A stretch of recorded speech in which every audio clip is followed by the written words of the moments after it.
নমস্কার।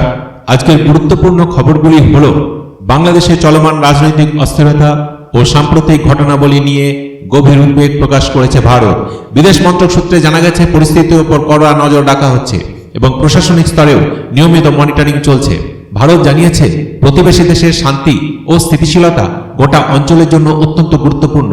এদিকে বাংলাদেশে সংখ্যালঘু হিন্দুদের উপর নির্যাতনের অভিযোগে আজ কলকাতার রাজপথে বিক্ষোভে ফেটে পড়ে বিভিন্ন হিন্দু সংগঠন।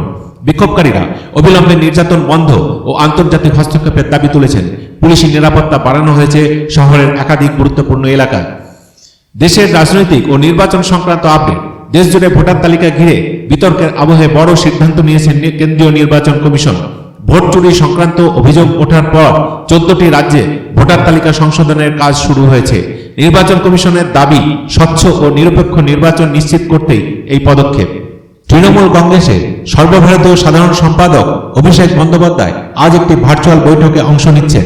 দলীয় সূত্রে জানা গেছে আসন্ন রাজনৈতিক কর্মসূচি ও সংগঠন নিয়ে আলোচনা হতে পারে। এছাড়া বাংলাদেশের পরিস্থিতির প্রভাব পড়েছে পশ্চিমবঙ্গের রাজনীতিতেও। কলকাতা ও রাজ্যের একাধিক এলাকায় উত্তেজনার খবর মিলেছে, নজরদারি বাড়ানো হয়েছে।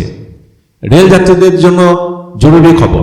আজ 26শে ডিসেম্বর থেকে কার্যকর হয়েছে ট্রেন ভাড়ার নতুন হার। দূরপাল্লার কিছু ট্রেনে ভাড়া সামান্য বৃদ্ধি পেয়েছে বলে জানিয়েছেন রেল কর্তৃপক্ষ। ভারতের আবহাওয়া দপ্তর জানাচ্ছেন দেশের উত্তর ও পূর্বাঞ্চলের কয়েকটি রাজ্যে ঘন কুয়াশা ও শৈত্যপ্রবাহের সতর্কতা জারি করা হয়েছে। নতুন বছর পর্যন্ত শীতের দাপট বজায় থাকতে পারে। আজ ক্রীড়াপ্রেমীদের জন্য জমজমাট দিন। মেলবোর্ন টেস্টের পাশাপাশি চলছে বিপিএল ও অন্যান্য আন্তর্জাতিক ম্যাচ। ক্রিকেট প্রেমীদের নজর আজ মাঠেই রয়েছে। এই ছিল আজকের গুরুত্বপূর্ণ খবরের আপডেট। নমস্কার, সবাই ভালো থাকবেন, সুস্থ থাকবেন।